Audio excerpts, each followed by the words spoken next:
Hello everyone, and welcome to my channel, where we make English simple and fun. Today we're diving into one of the most essential topics for English learners, the past tense.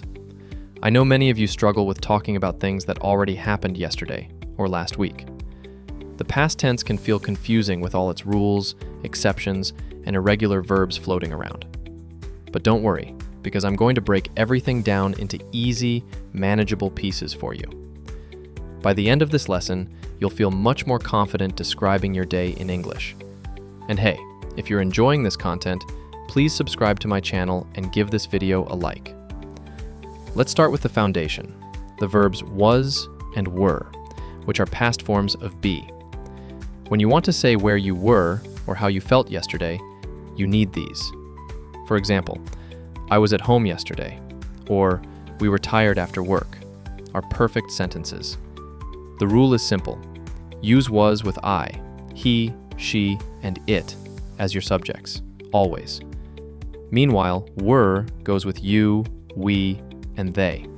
So remember that pattern and practice it. These verbs describe states of being or locations, not actions, which is an important distinction here. Now let's move to action verbs, which are where things get really interesting for learners today. Regular verbs in English follow a straightforward pattern. You simply add the letters ed to the end. For instance, walk becomes walked, talk becomes talked, and play becomes played in the past tense. Yesterday, I walked to the store, or she talked to her friend, are great examples of this. Most English verbs follow this regular pattern, which makes your life significantly easier when learning. However, there are some spelling variations you should know about, like when verbs end in E. If a verb already ends with the letter E, you just add D instead of ED. So, love becomes loved, like becomes liked, and dance becomes danced, which keeps things simpler actually. But here's where English gets tricky. Irregular verbs don't follow any predictable pattern at all, unfortunately. These verbs change completely in the past tense, and you simply have to memorize each one. For example, go becomes went, eat becomes ate, and drink becomes drank in the past yesterday. There's no logical rule here, which frustrates many students, but regular practice makes them automatic eventually. Let me share some of the most common irregular verbs you'll use in everyday conversation right now. The verb have becomes had, do becomes did, and make becomes made when talking about yesterday. See becomes saw, come becomes came, and take becomes took, which you'll use constantly in speech. Buy becomes bought, think becomes thought, and sleep becomes slept when describing your past day yesterday. If you haven't already, please hit that like button and subscribe so you don't miss future lessons. Let me tell you a quick story using these past tense verbs to show how natural they sound. Yesterday morning, I woke up at 7 o'clock and immediately felt tired from the night before. I made breakfast quickly, drank some coffee, and then left my house around 8:15 exactly. I drove to work, which took about 30 minutes because traffic was heavy on the highway. At work, I had several meetings and wrote many emails to clients throughout the entire day. For lunch, I ate a sandwich and talked with my colleagues about our weekend plans coming up. After work, I went to the gym and exercised for 1 hour before heading back home. I cooked dinner, watched a movie, and then went to bed around 11 o'clock, feeling exhausted. Notice how I mixed regular and irregular verbs naturally throughout that entire personal story just now? That's exactly how you should practice. Tell stories about your real day using these verbs. The more you practice speaking and writing about your actual experiences, the more automatic it becomes. I'd love to hear your stories too, so please write a detailed comment below describing your yesterday.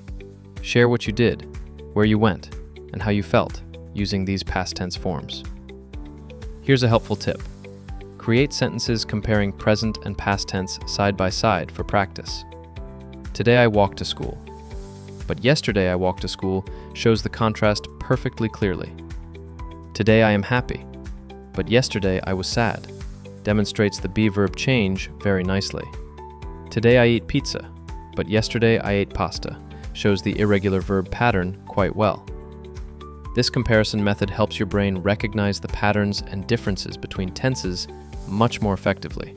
Some students ask me about pronunciation because that ed ending can sound different in speech sometimes. Sometimes it sounds like a clear D sound, like in played or loved when spoken aloud. Other times it sounds like a T sound, like in walked or talked in natural speech. And occasionally it sounds like id, like in wanted or needed when you pronounce them correctly. Don't stress too much about this because native speakers will understand you regardless of tiny differences. The important thing is using the correct form, and pronunciation will improve with regular listening practice. Let me give you more irregular verb examples, since these are crucial for daily conversation. Always, write becomes wrote. Read becomes read, but pronounced differently. And speak becomes spoke in past tense. Run becomes ran, sing becomes sang, and give becomes gave when describing actions from before today. Sit becomes sat, stand becomes stood, and know becomes knew, which are all extremely common verbs. Find becomes found, tell becomes told, and feel becomes felt, which you'll use for emotions constantly. Understanding these irregular patterns takes time, so be patient with yourself throughout this learning journey ahead. Now here's an important point. Negative sentences in past tense use did not or didn't always. Instead of saying I not went, you must say I did not go or I didn't go. The main verb returns to its base form when you add did not before it.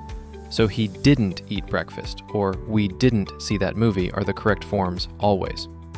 This applies to both regular and irregular verbs equally, which actually makes things easier for you.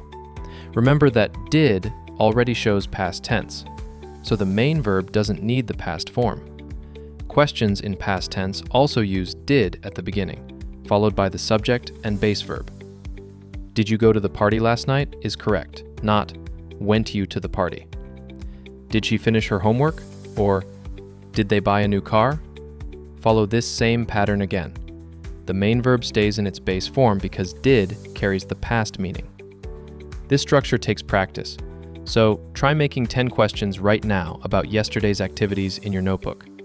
I really want to hear from you in the comments section about your biggest challenge with past tense. Is it remembering irregular verbs, forming questions, or something else that troubles you most in conversations? Write me a detailed comment explaining your struggle, and I'll try to address it in future videos. Your feedback helps me create better content that actually serves your specific learning needs and goals. Let me summarize everything we've covered in today's lesson about past tense verbs in English. First, we learned was and were for describing states of being and locations in the past. Then, we explored regular verbs that simply add ed to form the past tense easily. We tackled irregular verbs that change completely and require memorization through consistent practice and usage. Finally, we covered negatives with didn't and questions with did, both keeping the main verb base.